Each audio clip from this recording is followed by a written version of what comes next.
Merdeka! Merdeka! Merdeka! Merdeka! Merdeka! Alhamdulillah, puji syukur kami panjatkan kehadiran Tuhan Yang Maha Esa. Pada hari ini kita dapat memantapkan proses pelembagaan partai dengan meresmikan kantor DPD, DPC, hingga PAC. Saya merasa bangga sekali karena PAC telah banyak yang mau membangun kantornya. Seperti yang tadi telah dikatakan oleh Sekjen, bahwa kita punya semuanya jadi berapa ya? 127 selama 2 tahun. 127 Ya. kantor. Dan seperti yang saya katakan bahwa kantor ini adalah rumah rakyat. Harus terbuka untuk rakyat. Dan disitulah sehari-hari kalian harus menjalankan roda partai. Artinya apa? Harus ada setiap kali rapat-rapat partai.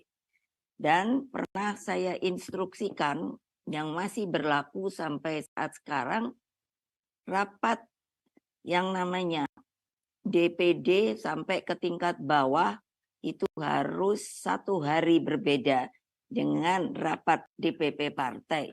Supaya kalau ada instruksi bisa segera diterima dan dijalankan.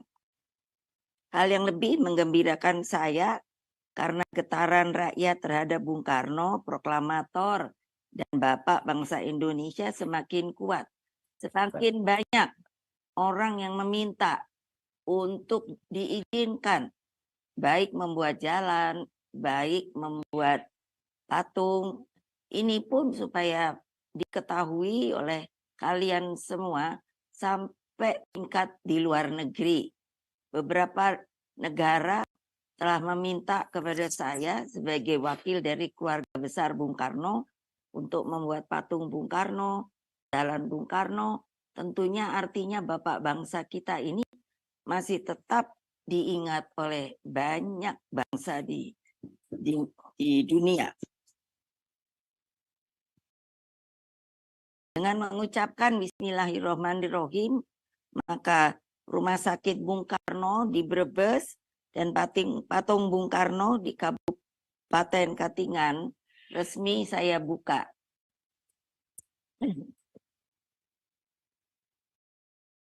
Tolong betul-betul, ini perintah Ketua Umum, jangan hanya membangun yang namanya partai melalui yang namanya gedung. Karena gedung itu pun harus dipelihara. Jangan memalukan. Karena nanti setelah berdiri dengan susah payah, lalu tidak dibersihkan, centang perenang, dan sangat kumuh. Jadi oleh sebab itu segeralah membentuk sebuah tim yang bertanggung jawab untuk selalu membersihkan kantor-kantor kita. Pelembagaan partai merupakan syarat penting dalam berjalannya fungsi partai. Karena fungsi rekrutmen anggota, pendidikan politik, kaderisasi kepemimpinan, dan komunikasi politik, serta fungsi agregasi kepentingan rakyat menjadi kebijakan publik hanya akan berjalan baik apabila memiliki kantor partai. Seperti tadi yang telah saya katakan.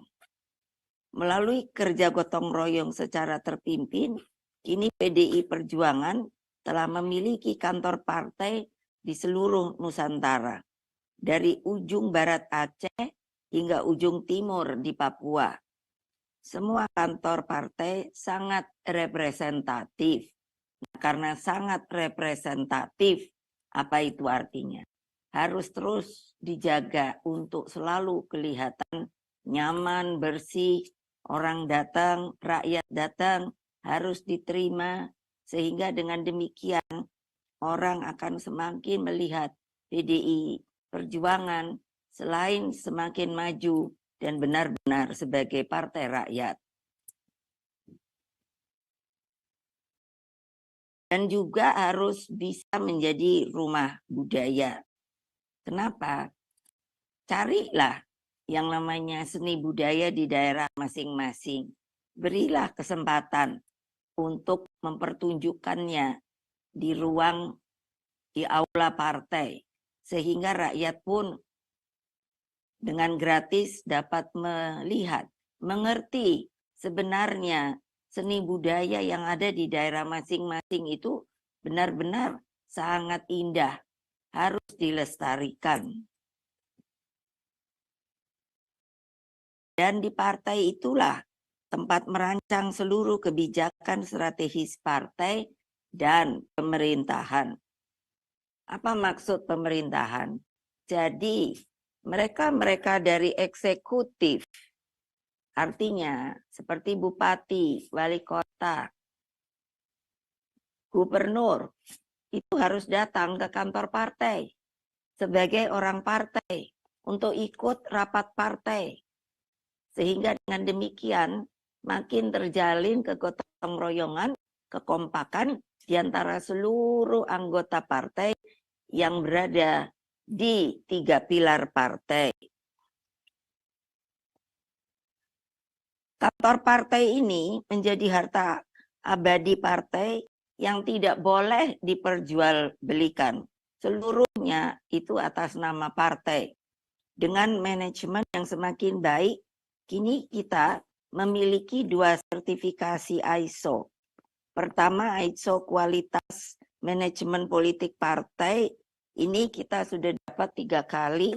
Dan kedua, ISO aset manajemen partai.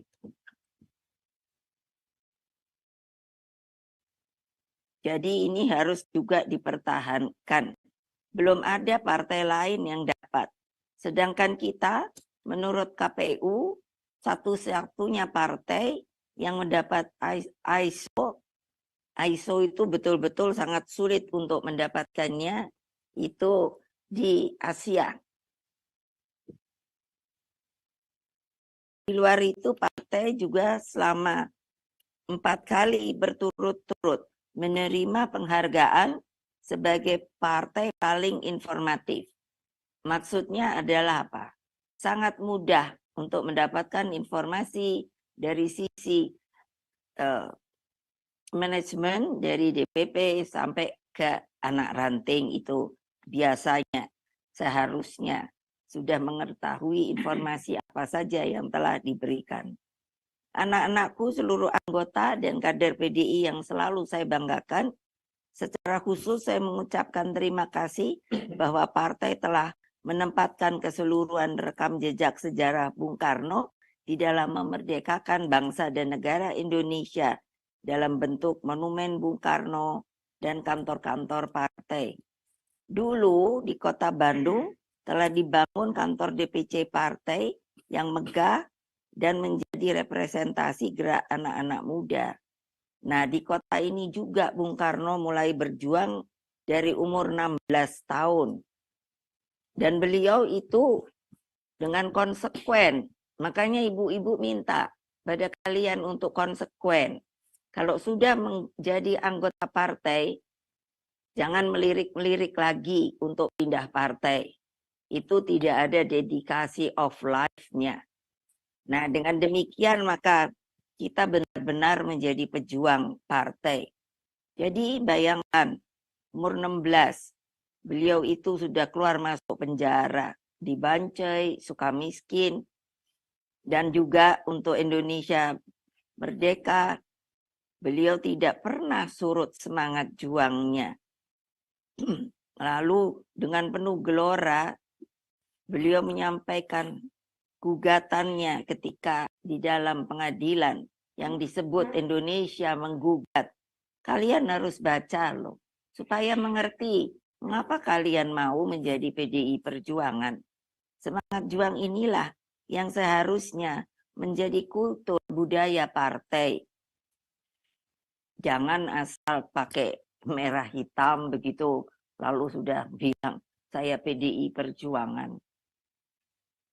Itu tidak ada artinya. Karena yang mau masuk kan kalian toh. bukan ibu suruh loh.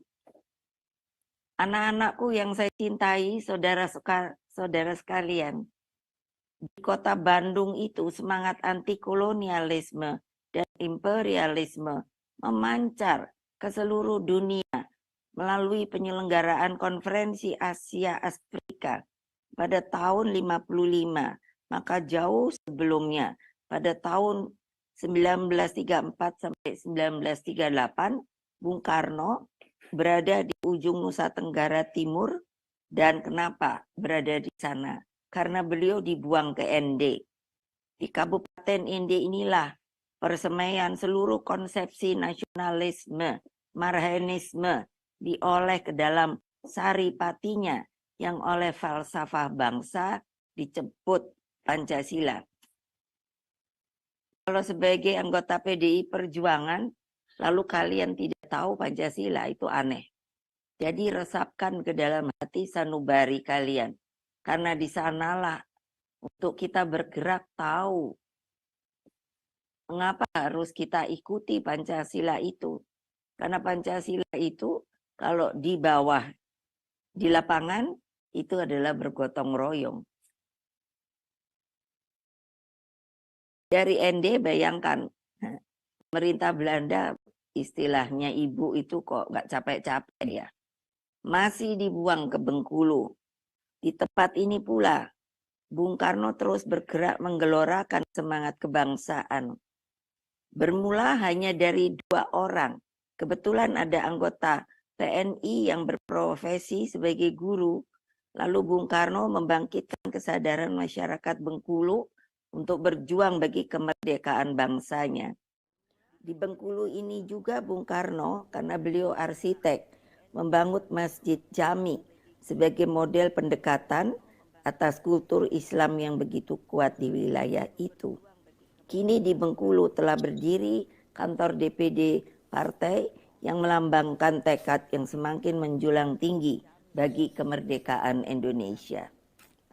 Anak-anakku sekalian, dimanapun kalian berada, saudara-saudara sekalian, melalui pelembagaan partai yang telah saya canangkan sejak Kongres 1 tahun 2000, PDI Perjuangan terus melangkah menatap masa depan dengan penuh optimisme dan semangat juang. Nah, semangat juang ini yang selalu Ibu akan ingatkan terus-menerus. Jangan sampai terperangkap ke dalam zona nyaman. Karena zona nyaman itu benar-benar sebuah perangkap yang akan melupakan diri kalian. Bahwa sebenarnya harus berjuang terus-menerus. Tidak pernah padam. Seperti api perjuangan nan tak kunjung padam. Dengan tekad yang semakin membaja ketika partai dihadapkan pada berbagai ujian, bahkan badai sekalipun. Saya kan ketika Rakernas bicara seperti pantun. Kalau masih ingat, ada yang sudah lupa belum? Ayo, saya tanya pada kalian, apa yang Ibu bilang mengenai badai? Jangan takut diterjang badai, karena kapan apapun badai pasti berlalu.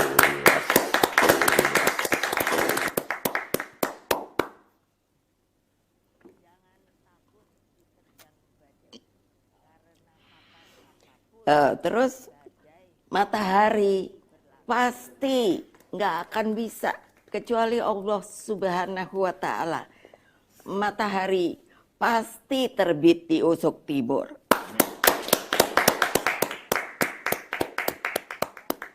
Jadi kalau kalian bergerak, berjuang ke akar rumput, yakin kita pasti menang.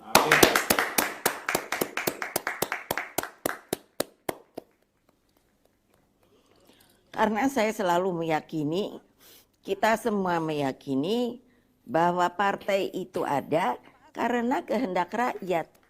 Coba pikirkan ketika Bung Karno membentuk PNI, boleh dibilang tidak ada yang mau ikut? Apalagi masa penjajahan. Tapi setelah itu semuanya, sebagian besar rakyat Indonesia itu masih sampai hari ini loh cinta kepada partai PNI yang sekarang telah menjadi yang namanya Partai Demokrasi Indonesia Perjuangan.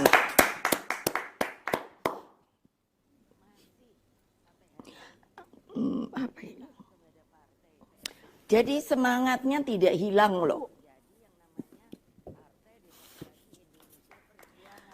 Nah, itu menancapkan akar-akar pergerakan pada rakyat. Karena kalau ibu bilang turun ke bawah, ke akar rumput, turun ke bawah, ke akar rumput, itu memang harus dijalankan. Siapa yang belum ke akar rumput? Betul nih, semuanya sudah. Jangan bohong loh ya. Ibu bisa tahu loh. Nah, karena itu bayangkan. Partai ini dicoba dihancur leburkan. Waduh, selama 32 tahun.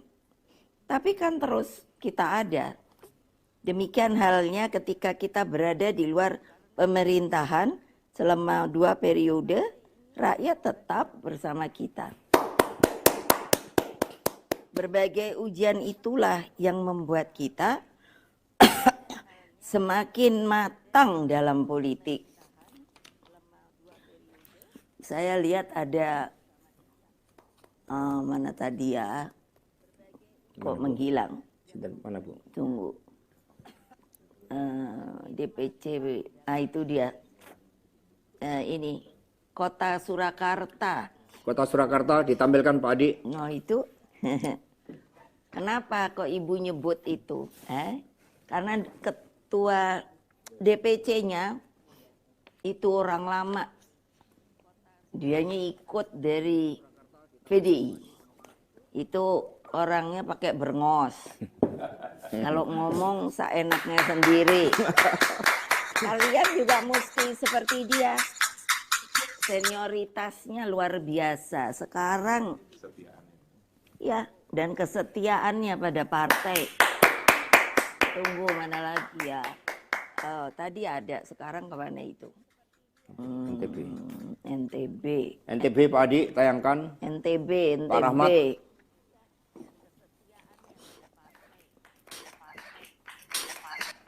NTB itu sama aja itu.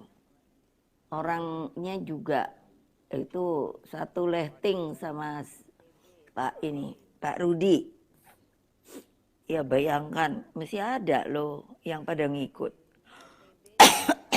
Maaf ibu agak flu. Jadi suaranya seperti begini. Siapa? Saya. Jadi, aduh. Dalam kematangan inilah partai terus, yang ibu bilang terus membangun kultur, yaitu partai pelopor. Tahu enggak apa sih partai pelopor? Kita paling depan. Kita selalu, orang belum pergi ke rakyat, kita udah terjun ke rakyat, sudah bertemu. Kalau ketemu yang susah, kita tolong. Kalau ada yang kurang makan, kita bantu. Itu jempolan namanya. Sanggup apa tidak untuk menjalankan seperti itu? Nah, harus sanggup loh. Kita adalah partai rakyat yang bergerak dengan jati diri kebudayaan bangsa.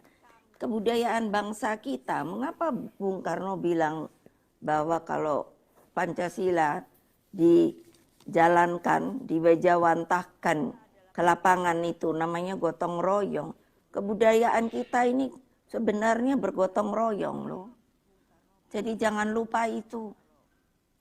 Jangan lupa itu. Jangan hanya mencari kepentingan diri sendiri saja.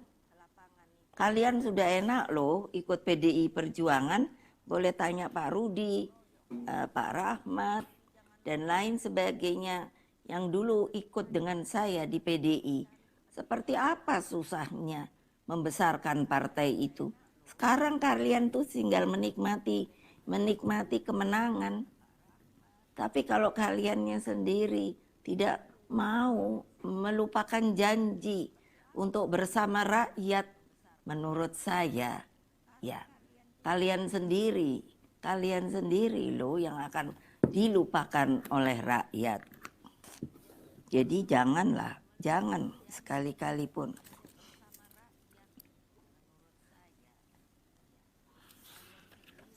Kita bukan partai yang tidak pernah menepati janji. Kita partai yang loyal dan setia pada jalan konstitusi dan jalan kerakyatan. Karena itulah di tengah-tengah berbagai dansa politik yang masih saja terjadi, jangan pernah gadaikan idealisme berpolitik itu. Jangan pernah tinggalkan sikap kesatria dalam politik. Berpolitiklah dengan mata hatimu, maka kamu akan melihat sisi-sisi terang dalam politik. Seluruh rakyat Indonesia dimanapun kalian berada. Minggu-minggu ini kita akan memasuki masa pendaftaran calon presiden dan calon wakil presiden. Saya telah mempertimbangkan dengan matang nanti siapa sosok yang paling tepat mendampingi Pak Ganjar Pranowo. Saya sudah menerima masukan dari seluruh pihak. Tapi tetap bersabarlah. Karena Ibu kalian beri hak prerogatif. Artinya Ibu yang menentukan. Oleh sebab itu maka sabar aja. Tunggu dari mulut saya. Nanti akan datang siapa pasangannya Pak Ganjar. Ya masa Ibu salah pilih? Enggak lah.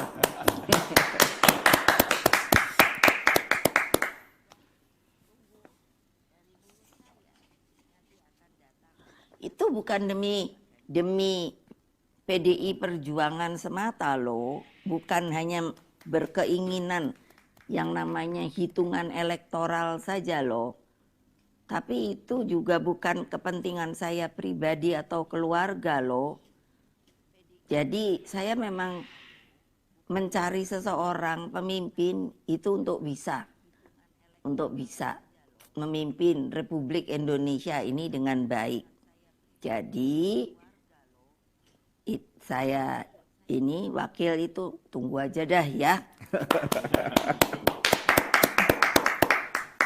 Jadi kalau saya bilang buka Zoom, nah sudah. Buka aja, tinggal nunggu kapan, gitu loh. Nah, karena itulah persiapkan pemilu 2024 dengan sebaik-baiknya. Persiapkan dengan seluruh semangat dan mental juangmu.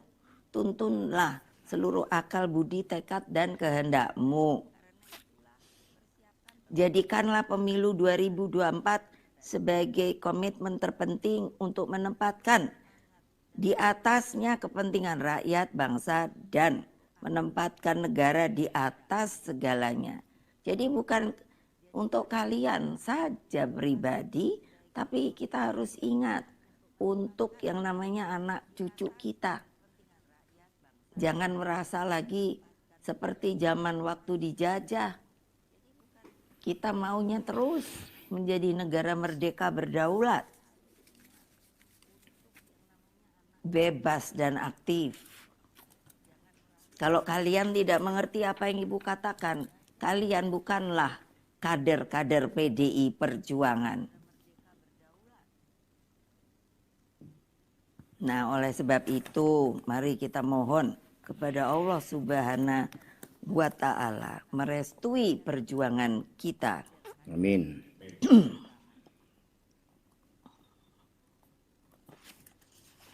Kalau Ibu bilang siap semuanya. Karena dengan demikian kelihatan itu satu kepemimpinan gak kocar-kacir gitu loh. Ada yang gak kiri, ada yang gak kanan, ada yang gak mikirin dan lain sebagainya. Tapi terus satu menuju ke akar rumput. Sanggup? Sanggup! Sanggup? Sanggup! Sanggup? Sanggup! Merdeka! Merdeka! Merdeka! Merdeka! Merdeka! Demikianlah, terima kasih. Wassalamualaikum warahmatullahi wabarakatuh. Waalaikumsalam.